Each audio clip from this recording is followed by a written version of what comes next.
Bonjour à toutes et tous, le confinement se poursuit, le podcast également. Vous êtes dans Parole d'Histoire, une émission créée par André Loez, dédiée à l'actualité des livres, des débats et de la recherche en histoire. Et durant cette période de confinement, au cinéma, à travers des films et aussi des séries historiques. Aujourd'hui, on parle du grand classique sur la résistance, L'Armée des Ombres, de Jean-Pierre Melville en 1969. Vous retrouvez toutes les informations sur le podcast, sur le site parolehistoire.fr avec la bibliographie de l'émission, ainsi que sur les réseaux sociaux, @paroledist sur Twitter. Nous sommes également sur Facebook dans le groupe Parole d'Histoire que vous pouvez rejoindre. Well, I guess it's official. We're now on Facebook. Sur YouTube ou encore Instagram. Demain, nous parlerons de la série et du comic Watchmen. En attendant, Guillaume Pollack pour l'Armée des Ombres. Très bonne écoute. Bonjour Guillaume Pollack. Bonjour. Vous êtes professeur d'histoire-géographie et j'hésite à dire doctorant, puisqu'en fait, vous faites partie des gens que le confinement a un petit peu bloqué en termes de soutenance de thèse, puisque vous avez fait une thèse sur la résistance française. Tout à fait. Sur la résistance des réseaux et je devais soutenir dans un mois, normalement, le 11 mai, parce que j'ai rendu le manuscrit dans un mois, il y a un mois plutôt, et donc du coup, je suis en attente de savoir si la soutenance va être décalée ou pas. Mais voilà. Alors, avec toute une mise en abîme évidemment du confinement, quand on s'intéresse à un objet dont les gens, dont les acteurs eux-mêmes, les résistants, sont non pas confinés, mais clandestins, parfois cloîtrés, comme l'un des personnages du film dont on va parler, puisqu'on va parler du grand classique de 1969, de Jean-Pierre Melville, L'Armée des Ombres, un film puissant sur la résistance, et c'est, je crois, l'un de vos films préférés. Est-ce que vous pouvez peut-être nous dire pourquoi ? Alors oui, tout à fait. Alors pourquoi L'Armée des Ombres ? Alors c'est vrai qu'au milieu de la large palette de films ou de séries télévisées que l'on a sur le sujet, la Seconde Guerre mondiale, la résistance, c'est vraiment un sujet qui a envahi nos écrans, qui est très présent à la télévision, dans les salles obscures. Alors pourquoi L'Armée des Ombres ? Alors c'est un film de 1969, je n'étais pas née, mais c'est un film que j'ai découvert quand j'étais évidemment plus jeune, au cours d'une des diffusions. Et c'est pas tant d'aimer ou de ne pas aimer un film que de vraiment avoir un film là qui nous parle. Et c'est vraiment lié peut-être à un parcours qui est le mien, un parcours de recherche qui est le mien, parce que c'est intimement lié évidemment à mon objet d'étude. L'Armée des Ombres, c'est l'histoire, j'aurais presque envie de dire, on y reviendra, mais l'histoire de la survie d'un groupe de résistants au sein d'un réseau qui concerne donc mon sujet de thèse depuis maintenant 7 ans. Alors c'est évidemment un des films que j'ai fini par revoir à la lumière des archives que j'avais consultées. Et c'est vrai que on est assez loin. C'est un film qui n'entre pas dans les cases. C'est un film qui est très singulier, qui résiste, on va dire, à la classification classique des films. C'est vrai qu'on retient cette image un peu confuse de la résistance et de l'agent secret qui fait exploser 20 trains par nuit, une mitraillette dans chaque main. La citation est de Jean-Pierre Azéma. Mais ce film, c'est d'abord et avant tout une figuration de la résistance à hauteur d'individus, à hauteur d'êtres humains. La mise en scène de Melville, et c'est ça vraiment qui me parle beaucoup, c'est lié à la mise en scène de Melville et de l'importance des émotions qui sont mises en scène par ces successions de gros plans sur les visages. On ressent tous les sentiments, les doutes, la peur, la souffrance, évidemment, la mort des résistants. C'est quelque chose qui est vraiment que j'ai redécouvert au cours de ces 7 années passées dans les archives en France ou à l'étranger, à la recherche de ces individus, puisqu'évidemment, j'ai essayé dans ma thèse de faire un certain nombre de parcours personnels et donc de m'intéresser aux émotions, de m'intéresser à l'histoire vécue. Qu'est-ce que c'est qu'être résistant ? Qu'est-ce que c'est qu'être résistant dans un réseau ? Et évidemment, dans cette optique, je me suis intéressée à tout ce qui avait trait à l'engagement personnel et qui accompagne finalement le résistant presque de sa naissance et le plus souvent jusqu'à sa mort.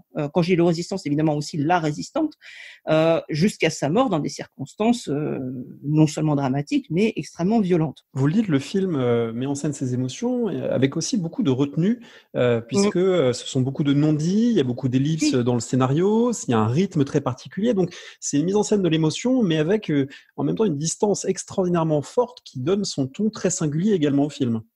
Tout à fait. Melville, il a énormément de pudeur. Je veux dire, on en reparlera, mais quand il filme notamment les scènes d'interrogatoire, il ne filme pas l'interrogatoire en tant que tel, il ne filme pas, par exemple, l'expérience de la torture en tant que telle. On voit juste le résultat, c'est-à-dire des corps brisés finalement. Et évidemment, cette fois, si on s'intéresse plus au parcours des personnages, on voit bien cette centralité de l'expérience vécue. On en reparlera. Les résistants de l'armée des ombres ne font sauter aucun train. Ils ne font comment on ne les voit pas en train de collecter un renseignement. On les voit dans leur vie quotidienne, à la fois collective, puisqu'il y a de très nombreuses scènes de groupe, mais aussi individuelles.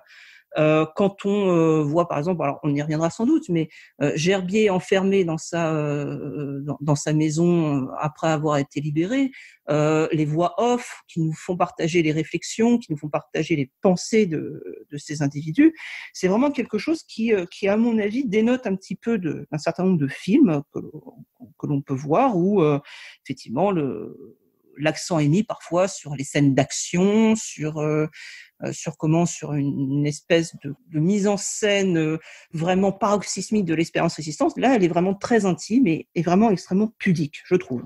Il faut, pour l'expliquer, sans doute renvoyer aussi à la genèse du film. C'est une adaptation d'un livre de Joseph Kessel, adaptation donc d'un livre d'un résistant par un cinéaste qui lui-même a une expérience résistante. Est-ce que vous pouvez peut-être présenter un instant ce contexte de réalisation du film ?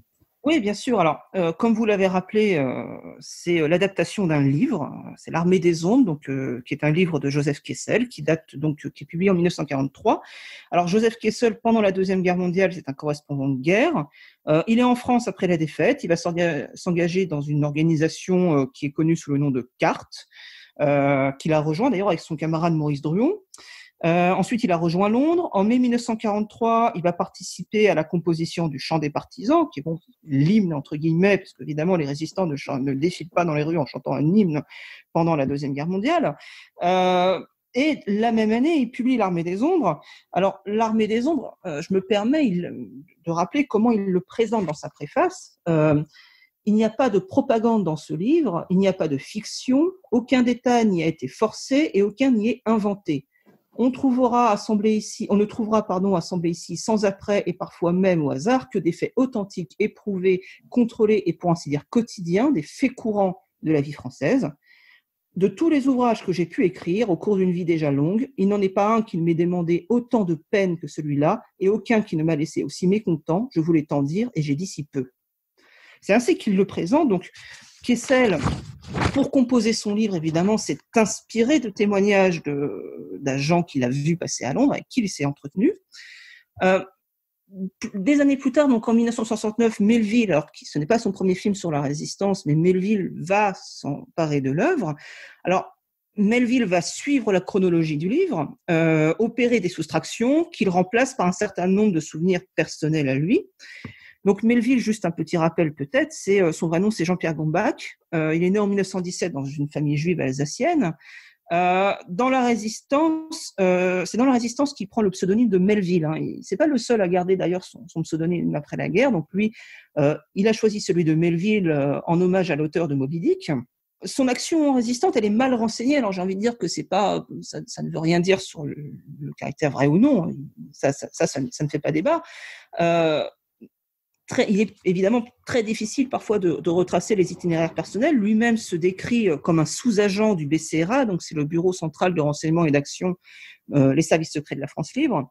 Il dit avoir été actif au sein du mouvement Combat et du mouvement Libération Sud. Il a lui aussi rejoint Londres pour s'engager dans l'armée régulière et on le trouve combattant en Italie ou lors du débarquement de Provence. Alors, les souvenirs dont il colore son récit, il y a bien sûr les associations de personnages, Les personnages qu'il met en scène dans l'esprit de Melville renvoient à des personnages réels dans la résistance, alors Kessel, évidemment, avait, pour ainsi dire, opéré la même technique, c'est-à-dire qu'il ne pouvait pas, évidemment, Kessel donner les vrais noms des gens qu'il décrivait. Melville, lui, s'est inspiré de personnages réels. Oui, il y a notamment le chef du réseau, Louis Jardy, il renvoie au philosophe Jean Cavaillès. Tout à fait. Alors l'association est clairement assumée puisque on voit lorsque Philippe Gerbier est reclus dans sa maison, il lit quelques ouvrages de Luc Jardy, et on voit notamment Transfini et continu, signé Luc Jardy. En fait, c'est un ouvrage de Jean Cavaillès. Jean Cavaillès, donc, qui est dans tous les mauvais coups affligés aux Allemands dès 1940, puisqu'il a participé à la fondation d'un certain nombre de mouvements comme Libération Sud, puis Libération Nord, avant de devenir le chef du réseau Cohors, donc qui dépend de la France libre. On reconnaît peut-être d'autres figures. Philippe Gerbier, qui peut renvoyer tout aussi bien à Gilbert Renaud, c'est-à-dire le chef du réseau Confrérie Notre-Dame. Simone Signoret, dans les traits donc, du seul personnage féminin résistante, ou du moins montré comme tel dans le film, qui Mathilde. Mathilde, qui rappelle sans peine Lucie Aubrac, ou peut-être d'autres femmes comme Bertie Albrecht ou Marie-Madeleine Fourcade, une des chefs du moins du réseau Alliance. Et bien sûr, en mettant en scène une sorte de caméo de André de Wavrin, le colonel Passy, le chef des services secrets de la France libre, dans son propre rôle, lors du passage à l'ombre de Philippe Gerbier. Ce film se déroule entre l'automne 1942 et le printemps, l'été 1943. Qu'est-ce qu'on peut dire, avec d'ailleurs un certain nombre d'ellipses temporelles, qu'est-ce qu'on peut dire du contexte qu'il représente pour l'action résistante ? Alors, excellente question. Je vais essayer de simplifier parce qu'évidemment, ça nous prendrait des heures. Pour aller au plus simple. Donc, effectivement, le film commence le 20 octobre 1942. Il se termine fin février 1943. Donc, c'était à la fois un temps court sur l'échelle historique de la résistance, mais aussi un temps long à l'échelle de la pratique de clandestinité. Ça couvre une poignée de mois. C'est extrêmement long en termes de lutte clandestine. Ça, il faut bien s'en rendre compte. Pour comprendre la résistance telle qu'elle se présente en octobre 1942, il faut déjà rappeler le contexte. La France est occupée, elle est battue en tout cas, elle est battue en 1940, elle est divisée en 7 zones. En 1942, la guerre est devenue mondiale avec l'opération Barbarossa. L'Allemagne envahit l'URSS en juin 1941, puis l'entrée en guerre des États-Unis en décembre 1941. Effectivement, sur le contexte que montre le film, sur le laps de temps, il se passe énormément de choses. En novembre 1942, c'est l'invasion de la zone non occupée. Parallèlement, la résistance évolue dans un moment d'accentuation, d'évolution, de la politique de Vichy. Notamment les persécutions contre les persécutions antisémites, l'étoile jaune, les rafles, l'instauration de la relève aussi en septembre 1942. Donc, c'est autant de données dont doit prendre, qui vont soit gêner la résistance, parce que évidemment les Allemands qui débarquent en zone sud en novembre 42, ça rebat évidemment les cartes, puisque jusqu'en novembre 1942, à part quelques espions qui se promènent, il n'y a pas d'Allemands en zone non occupée, d'accord. Il y a Vichy, il n'y a pas d'Allemands, d'accord. Là où l'expérience résistante dans les autres zones est évidemment radicalement différente, puisque ce n'est pas la même chose d'être à Marseille jusqu'en novembre 1942 que d'être à Lille. À Lille, par exemple, zone rattachée au commandement de Bruxelles, il y a 20 nazis au mètre carré. Tout ça, le film à la fois le montre, mais le montre sans le souligner. C'est pas du tout un film pédagogique, il le suggère, et c'est parfois au spectateur de reconstituer un petit peu le puzzle. On comprend que, par exemple, le personnage de Gerbier, donc joué par Lino Ventura au départ, est arrêté au sud, puis dans une berline noire, il n'est pas arrêté, pardon, il se trouve dans un camp qui se trouve en zone sud, puis on lui fait franchir une démarcation, il arrive à Paris à l'hôtel Majestic, on repasse au sud. Autrement dit, il y a toute une série d'ellipses temporelles qui laissent un peu au spectateur la tâche de refaire soi-même ce contexte mentalement. Oui, tout à fait. C'est pas un film d'histoire de la résistance, c'est une figuration, une représentation de l'action résistante. On voit la ligne de démarcation quand Gerbier est emmené en zone nord, bien sûr, mais il y a des ellipses temporelles. C'est au spectateur, on va dire, de boucher un peu les trous en fonction de ce qu'il connaît, d'accord, ou en fonction de ce que le réalisateur veut bien lui en dire ou lui suggérer. Si on s'intéresse vraiment par contre à la situation dans ce contexte de la résistance, évidemment, on est passé de la phase, on va dire, de l'apprentissage, de l'invention de la résistance, où chacun cherche un peu les moyens d'agir, à un période de développement, d'implantation et de structuration, y compris hiérarchique. C'est ce que nous montre aussi finalement le réseau tel qu'il est montré, on voit qu'il existe une hiérarchie. Alors cette hiérarchie, elle est construite avec le temps, d'accord. La hiérarchie, elle ne préexiste pas nécessairement. C'est une fois que les gens se regroupent entre eux, selon des règles complexes, d'accords tacites ou de désignations tacites, on a une hiérarchie évidemment qui émerge. Ce qui est important en octobre 1942 et jusqu'en février 1943, c'est évidemment l'implantation des premières organisations résistantes. Je pense au premier mouvement, évidemment, et également au développement de ce qu'est l'organisation résistante que nous montre Melville, c'est-à-dire des réseaux qui sont autant donc de services secrets implantés dès 1940, mais dont la plupart ne survivent pas à la première année de leur existence. Si on prend le cas d'Honoré d'Étienne Dorf, qui est un des premiers agents gaullistes France Libre débarqué en France, il est fusillé à l'été 1941. La plupart des réseaux qui sont créés entre 1940 et 1941 ont une fin tout aussi tragique. Et la période qui est abordée ensuite dans le contexte que j'ai résumé de manière très, très rapide, c'est celle d'une structuration évidemment des organisations. On voit par exemple dans le film de Melville l'importance de la ville. On a 3 villes notamment qui sont montrées dans le film L'Armée des Ombres. Il y a Marseille, Lyon et Paris. Qu'est-ce que ça souligne ? Ça souligne l'importance des villes dans les fonctions de commandement et dans les fonctions de structuration de ces organisations, pour une raison très simple, c'est que les villes permettent les échanges et les circulations, notamment grâce aux voies ferrées, notamment grâce aux trains, qui jouent évidemment un grand rôle. 1942, en revanche, au moment où vous avez les Allemands qui arrivent en zone non occupée, la place de la résistance dans les villes devient de plus en plus précaire. Les émissions radio vont, par exemple, se faire de plus en plus vers la campagne, pour des raisons très simples, c'est qu'ils sont repérés en moins de temps, quand ils sont en ville qu'à la campagne. En ville, les opérateurs radio, ils sont repérés en 20 minutes. C'est pas des meilleures conditions de travail. Et justement, cette approche vers la campagne, elle est suggérée à un moment donné par Philippe Gerbier quand il dit cette génération spontanée de maquis. Dans le cadre de la relève, puis de la loi du STO de février 1943, avec ce départ d'abord des ouvriers, puis des jeunes gens, vers les zones montagneuses, les zones rurales, où ils vont d'abord se cacher. Alors, Melville fait un petit raccourci quand il met dans la bouche de Philippe Gerbier, il faut les organiser, les structurer. Ça se passe de manière un peu moins rapide que ça, puisque les maquis sont nés hors de la résistance. La France libre, au début, se demande bien ce qu'elle va pouvoir en faire, voire il y a même quelques Jean Moulin, par exemple, ça ne l'intéresse pas du tout. Donc, on a toute cette évolution qui est aussi montrée dans le film L'Armée des Ombres, où on a cette ville, mais aussi on voit un certain nombre d'actions qui se tournent de plus en plus vers la campagne, ne serait-ce que, par exemple, sur les opérations aériennes. Alors justement, parlons un petit peu de ce que font les résistants dans ce film, parce que c'est un film sur le quotidien, c'est pas un film ni d'histoire générale, narrative de ce qu'est la résistance vue d'en haut, c'est pas non plus un film d'action, même s'il y a une scène que je trouve assez forte, la scène du parachutage, où Lino Ventura doit sauter au parachute, et Melville montre très bien que c'est nouveau pour lui, que c'est très inquiétant en fait, et que ce parachutage, il a beau être filmé de manière assez simple, il est finalement plus fort que bien des parachutages dans des films de guerre traditionnels qu'on a vus, parce que, encore une fois, l'émotion du personnage est présente. Mais au-delà de cet épisode, quelles sont les actions résistantes qui sont visibles dans ce film et qui renvoient au fonctionnement justement de ces 2 types d'organisations que vous avez commencé à évoquer, qui sont les mouvements et les réseaux?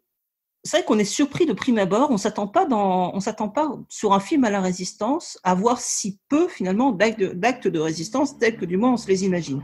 Encore une fois, il y a une certaine forme d'imaginaire qui veut que les résistants et les résistantes font exploser un nombre considérable d'usines, de trains, etc. Alors c'est vrai, mais dans un moment donné qui n'est pas celui du temps du film de Melville. C'est vraiment des actions qui vont se développer. Alors je ne dis pas qu'un certain nombre de réseaux n'ont pas procédé à un certain nombre de sabotages extrêmement marquants, je pense notamment dans le Nord au réseau Sylvestre Farmer, mais qu'est-ce qu'on nous montre d'abord dans ce film ? Essentiellement ce qui fait le cœur de l'identité du réseau, c'est-à-dire les liaisons qu'il entretient en dehors des frontières de la France, notamment avec Londres, par le biais de ses opérations aériennes, de ces opérations maritimes, puisque on voit bien le film de Melville met en scène chacune de ces moments, de ces moyens de liaison. On a le cas de l'opération maritime qui évacue Gerbier, Jardy et un certain nombre de pilotes dans le sud de la France.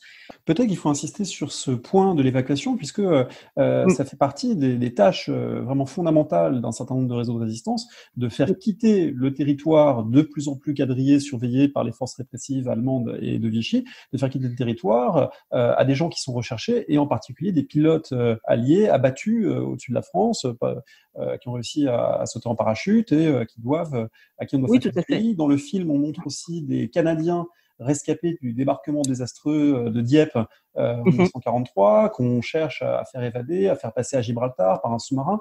Donc ça, cette notion d'évasion, elle est assez centrale dans l'action de certains résistants. Tout à fait. Alors, au niveau des réseaux d'évasion, alors là, ce que l'on montre de l'activité d'évasion, c'est vraiment la phase finale qui est la phase de l'évacuation. Le réseau d'évasion, c'est pas que la phase d'évacuation, parce que bien avant, il y a le moment de la récupération et du sauvetage du pilote qui est tombé généralement plutôt dans le nord, mais à proximité des lieux de bombardement, de fait. Effectivement, on nous montre ce moment d'évasion, mais ce moment d'évasion, il est surtout montré pour montrer justement ce passage des responsables, des cadres du réseau vers Londres. On voit Luc Jardy dans le sous-marin. C'est là-dessus vraiment qu'on insiste. La scène que l'on montre, c'est pas l'embarquement des pilotes, c'est l'embarquement de Luc Jardy, avec une scène qui est absolument magnifique, parce que celui qui est en face de lui, qui est son frère, c'est Jean-François Jardy, qui lui-même amène son chef. Alors les deux ne se reconnaissent pas, ils sont dans le noir, ils ne se reconnaissent pas, avec cette réflexion de Jean-François qui dit les deux bouts du réseau, l'un face à l'autre, le sommet et la base. L'embarquement, il est montré vraiment justement dans ces liens, dans ces relations, dans ces transferts d'hommes qui sont faits entre la France occupée et Londres, qui est une activité vraiment centrale dans l'activité des réseaux, dans la raison d'être des réseaux. Les réseaux, ils vont pas faire des sabotages tous les jours. Le recueil du renseignement, c'est quelque chose qui est vraiment aussi organisé. D'ailleurs, le film ne le montre pas, d'accord ? On ne voit pas de recueil de renseignement. On voit cette activité en revanche, effectivement, d'évasion. Et ce qu'on voit aussi, c'est tous les moyens de liaison mis en œuvre entre Londres et le terrain. D'ailleurs, significativement, quand Gerbier rencontre André de Wavrin, qu'est-ce qu'il lui dit ? Eh bien, nous allons renforcer vos moyens de liaison, parce que c'est ce qui détermine la survie de l'organisation. Ce sont ces moyens de liaison. C'est pas de faire exploser des cibles. Ça, c'est vraiment beaucoup plus tard. D'accord ? C'est vraiment d'arriver à entretenir ces relations transfrontalières avec le service secret dont l'organisation dépend. Et on le voit de plusieurs façons. On le voit depuis la France jusqu'à Londres, donc par le biais de cette opération maritime. On le voit aussi par les scènes de parachutage et d'atterrissage. Alors la scène c'est celle des Lysandeurs, vous savez, qui se posent dans la propriété du noble chez qui loge Philippe Gerbier. Il y a beaucoup d'insistance sur ces opérations, qui sont des opérations extrêmement compliquées à mettre en œuvre. Ça demande extrêmement de temps, extrêmement de chance aussi, extrêmement de stratégie. On voit la stratégie telle qui est employée là, ces deux avions qui volent au-dessus de la cible. Enfin, il faut bien se rendre compte qu'un atterrissage et un parachutage, c'est audible. Les gens qui sont autour l'entendent très bien. Voilà, donc c'est vraiment l'action résistante telle qu'elle est mise en scène. Et l'accent est mis sur ces relations entre la France et Londres par l'organisation de ces échanges. Ce qui est montré aussi, c'est la fragilité de ces réseaux et la nécessité, vous l'avez dit à l'instant, avec ces avions qu'on peut entendre, etc., la nécessité de ne pas dénoncer, de ne pas être vulnérable, la présence de voisins. On hésite à faire du bruit quand des voisins sont là et pourraient vous repérer. Le film montre à plusieurs moments les interactions entre les résistants, à proprement parler, engagés dans l'action clandestine, et puis la société englobante, de manière intéressante. D'ailleurs, il y a notamment un épisode chez un barbier qui est très fort de ce point de vue-là. Qu'est-ce qu'on peut dire de la manière dont c'est représenté alors, on pourra aussi renvoyer à la question d'ailleurs dans les années 60, comment se représentait-on la collectivité nationale dans la résistance. Ici, le film assez clairement nous montre qu'il y a une minorité de résistants, mais que cette minorité, elle est malgré tout entourée d'une majorité relativement bienveillante. Alors justement, ça rejoint le point que j'allais aborder, c'est que ces relations envers la population, etc., elles sont liées aussi à une nécessité de ces réseaux qui fondent finalement leur acte de résistance. C'est vraiment ce qui est pratiquement central dans l'Armée des Ombres. C'est aussi une lutte pour la survie. Et la lutte pour la survie, elle passe aussi par les relations, par la manière dont ces organisations se positionnent par rapport à la population, qui évidemment n'est ni sourde ni aveugle, et qui peut choisir d'agir de manière variée. Alors c'est rendu dans le film à diverses reprises.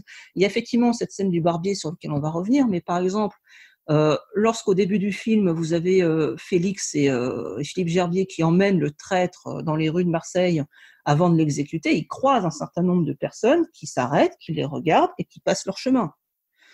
Mais inversement, une fois qu'ils sont arrivés sur le lieu d'exécution, ils sont coincés parce qu'il y a une famille à côté. On entend aussi des bruits d'enfants.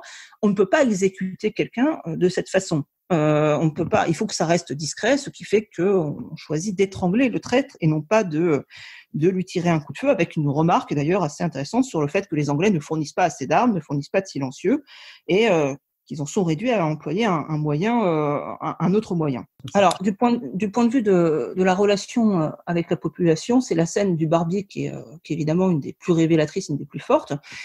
Philippe Gerbier vient de s'échapper de l'hôtel Majestic. Il court dans les rues, il entre dans la première boutique éclairée pour se réfugier, parce qu'évidemment, les soldats allemands se sont lancés à sa poursuite. Et là, il tombe évidemment chez un barbier. Alors, un barbier on voit sur le mur des affiches pro-Pétain. Hein. Donc, évidemment, le problème à ce moment-là, c'est de savoir, et le spectateur s'interroge aussi, c'est que va faire le barbier. Donc, il le rase, et on s'aperçoit au dernier moment, au moment où Philippe Gerbier va s'en aller, qu'il lui change, qu'il lui prête une veste qui le rend moins reconnaissable, d'accord, qui lui permet de changer brièvement d'apparence. Alors, évidemment, ça renvoie à la complicité passive d'une partie de la population. Alors, la question des comportements de la population qui peut être interrogée à travers cet épisode, c'est que, évidemment, soit on aborde la question en disant la population, tous pétainistes, tous collabos, les résistants minorités. Alors, c'est beaucoup plus compliqué que ça. C'est ce qu'ont montré des historiens comme Pierre Laborie, qui ont travaillé sur ces phénomènes d'opinion et sur ces comportements. C'est pas que ces comportements sont complexes. Et qu'est-ce qu'on a là? On a un barbier qui est pétainiste, mais qui en même temps permet à un résistant de se cacher et de survivre, finalement.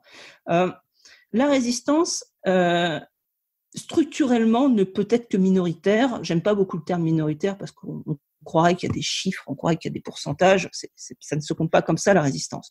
La résistance, effectivement, organisée, va employer un certain nombre d'individus, mais elle va le faire de manière tout à fait réfléchie. Aucune organisation de résistance pense que si elle recrute à tout va, elle va survivre bien longtemps. En fait, il faut bien comprendre que la résistance est une activité clandestine qui vit dans le secret et que pour survivre, ce secret doit être préservé. Et pour préserver le secret, il faut que le moins de monde possible soit dans la confidence. Il y a un personnage qui illustre cette difficulté du secret, qui illustre aussi une dimension importante de la résistance. C'est le personnage de Mathilde, joué par Simone Signoret, puisque elle est arrêtée parce qu'elle a gardé une photographie de sa fille dans son portefeuille, et donc elle n'a pas respecté, on va dire, les conditions de la vie clandestine, qui sont de couper toutes les attaches avec ce qui vous rend reconnaissable.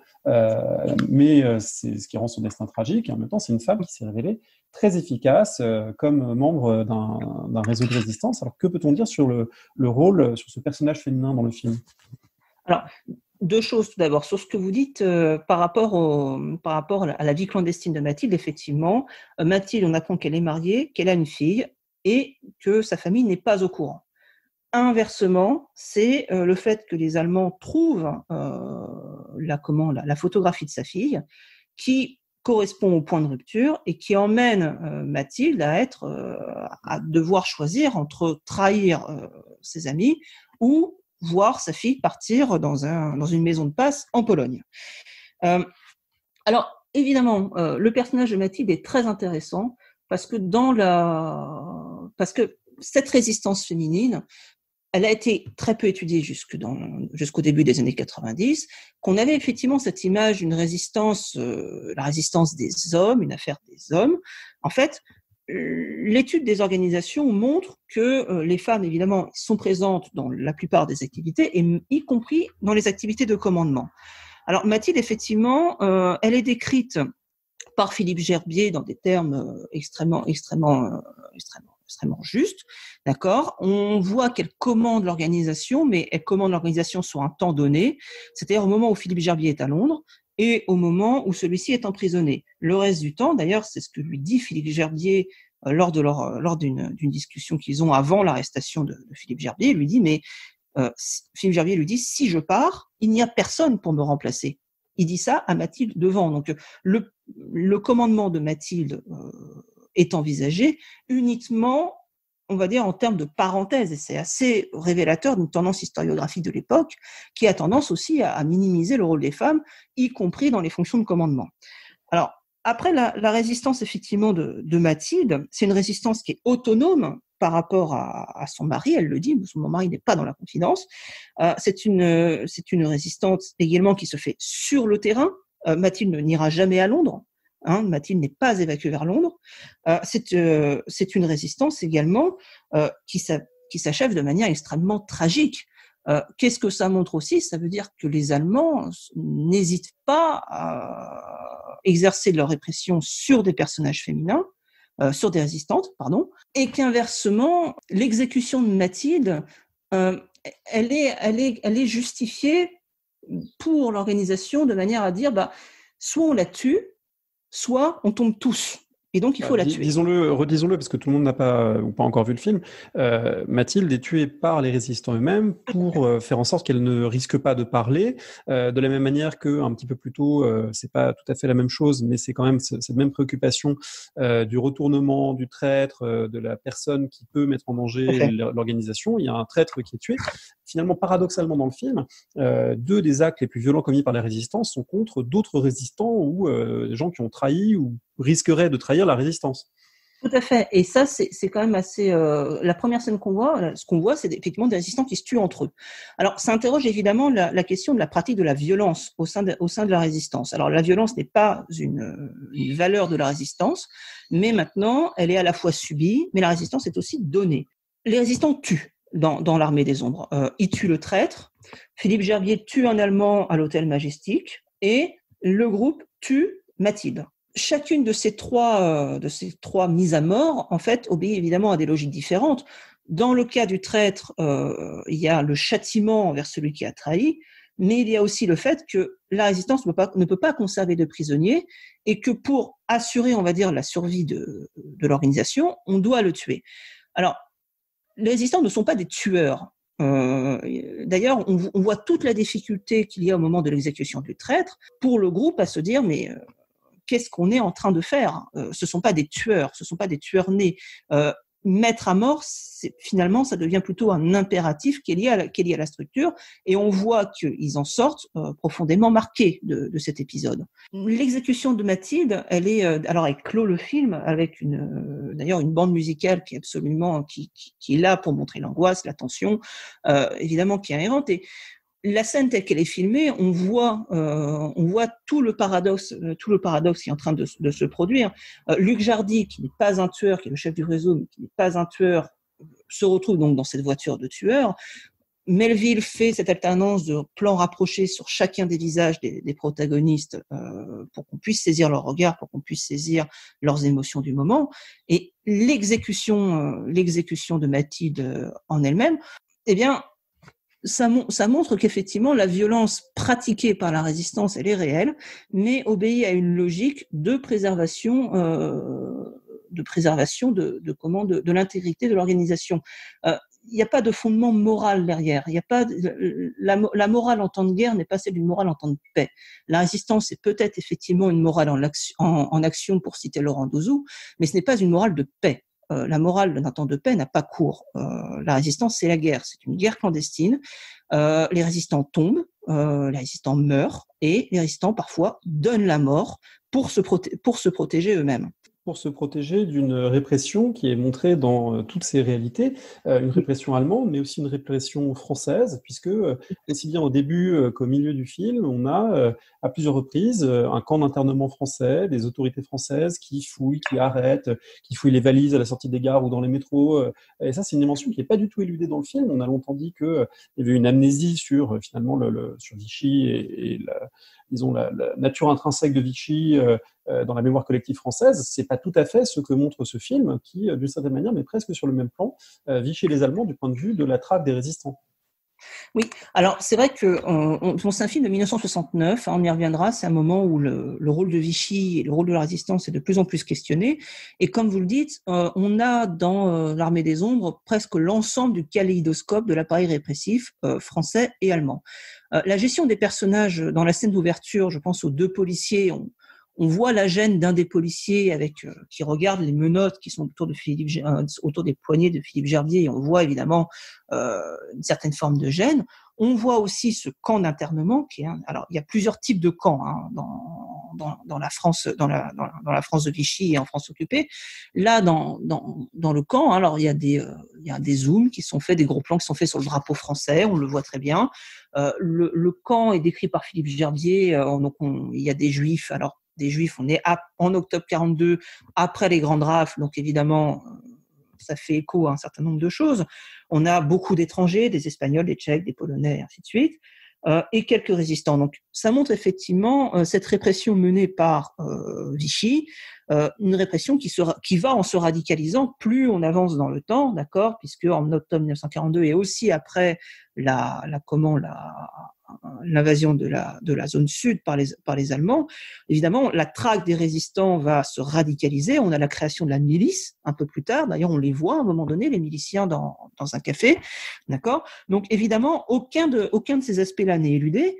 Et ce qui n'est pas éludé non plus, c'est la réalité de ce qui se passe quand un résistant est pris. Melville ne filme pas le déroulement des interrogatoires, il filme finalement le résultat de l'interrogatoire avec les corps des résistants qui sont brisés. On voit les ecchymoses au visage, c'est un peu presque comme des masques du théâtre tragique. Et finalement, avec ce choix du suicide qui est fait notamment par Jean-François et Félix, qui, quand ils voient qu'ils ne peuvent pas être sauvés par leurs camarades, eh bien, avalent un comprimé de cyanure. Alors ça renvoie tout à fait à des épisodes réels qu'on connaît, notamment le suicide de Pierre Brossolette au cours de sa captivité. C'est un film qui a une dimension un peu surprenante, d'ailleurs par rapport au roman lui-même, c'est que le film est relativement dépolitisé, même s'il y a quelques marqueurs qui sont présents d'appartenance idéologique. Il y a un jeune communiste au début, il y a ensuite, on comprend qu'il y a un officier de cavalerie plutôt d'extrême droite au milieu, mais en dehors de ça, et puis il y a la figure du général de Gaulle qui est présente en filigrane, on le voit un moment de dos dans une scène où il décore un membre d'un réseau, mais c'est pas un film qui insiste sur les choix politiques des individus, sur l'idéologie de leur combat. C'est un choix de Melville. Alors oui, c'est un choix de Melville, parce qu'effectivement, Joseph Kessel nous décrit les motivations, des motivations des divers personnages dans de très longs passages. Melville, lui, a choisi de gommer toutes les références politiques. Il a aussi gommé les motivations de l'engagement. Il n'y a presque pas de scène. En fait, il n'y a qu'une seule scène où on voit un résistant être engagé. C'est la scène où Félix recrute Jean-François. Dans le café. Et cette scène, on voit que les motivations de Jean-François ne sont pas des motivations politiques. On le voit parce que Félix, finalement, teste son ancien camarade pour connaître d'une part ses opinions envers les Allemands. Alors Jean-François répond « je les emmerde ». Bon. Félix lui dit « mais alors, est-ce que c'est tout ce que tu fais ?» Et lui dit « moi, tu sais, s'il n'y a pas de sport ». À aucun moment, Jean-François ne va dire « je veux me battre pour le général de Gaulle » ou « je veux me battre pour qui que ce soit ». Non, lui, il a effectivement une volonté de se battre contre les Allemands qu'il exècre. D'accord. C'est extrêmement intéressant et effectivement, il y a d'autres références. Par exemple, dans le camp d'internement, quand Philippe Gerbier discute avec Legrain, Philippe Gerbier lui dit l'appelle camarade.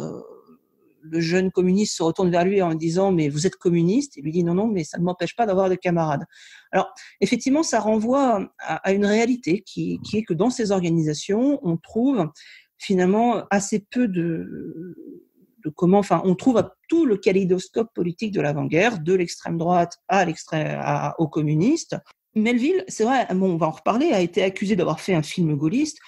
On voit qu'effectivement le réseau est un réseau France Libre, mais à aucun moment, si ce n'est dans le regard d'admiration de Luc Jardy quand il est décoré par le général de Gaulle, à aucun moment les personnages n'expriment d'opinion politique.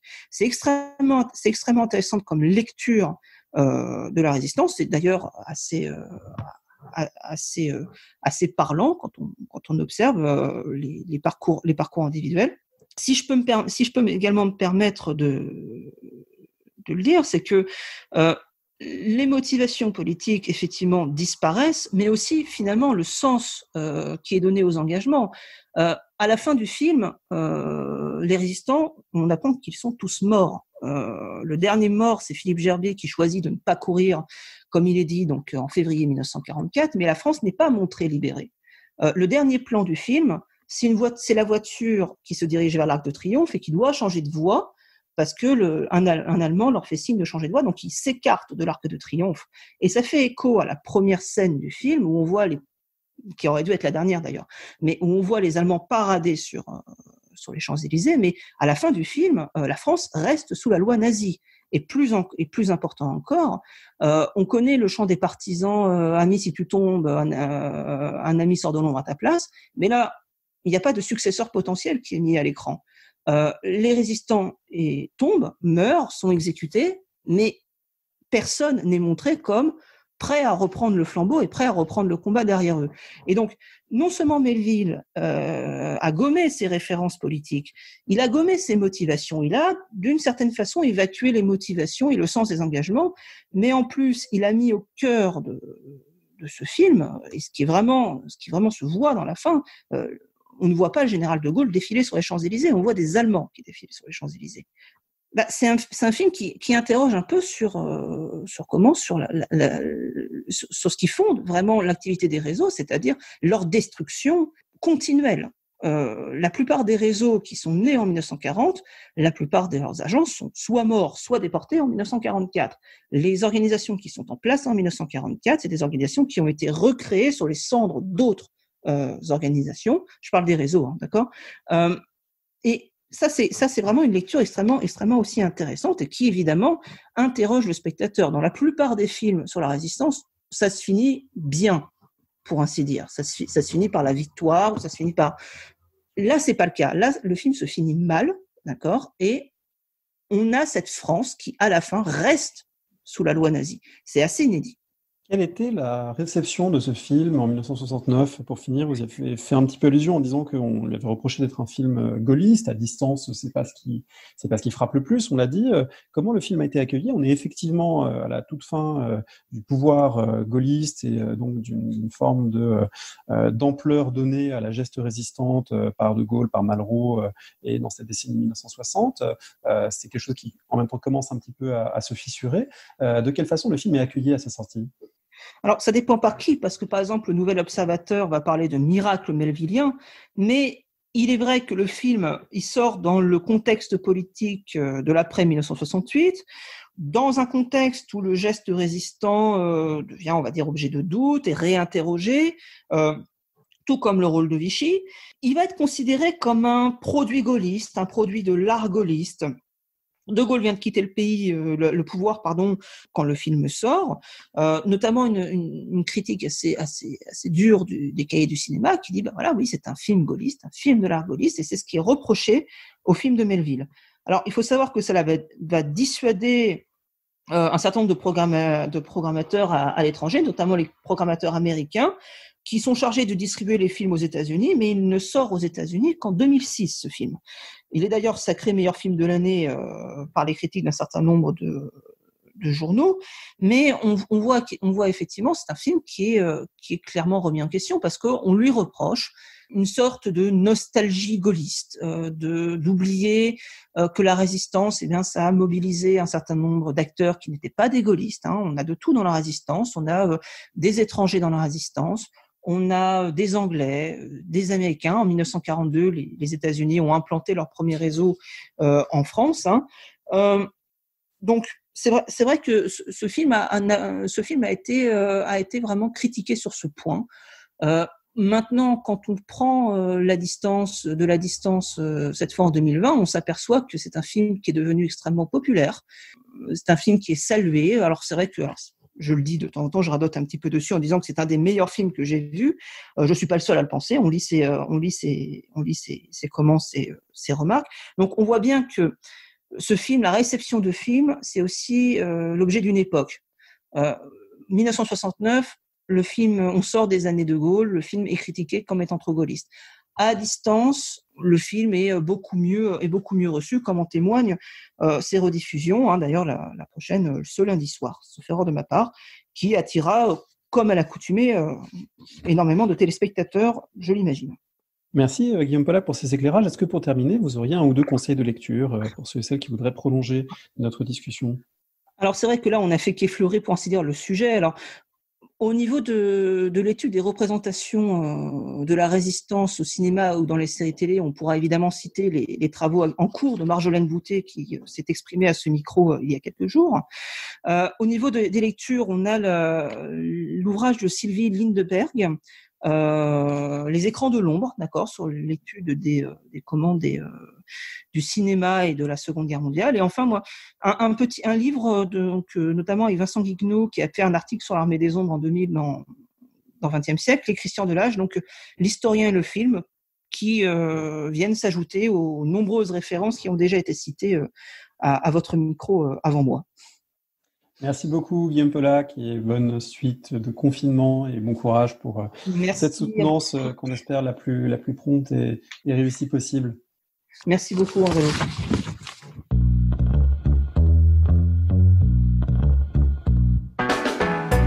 Merci de nous avoir écoutés. Rendez-vous sur le site www.paroledhistoire.fr pour toutes les informations sur le podcast, pour vous abonner, écouter ou télécharger les autres émissions.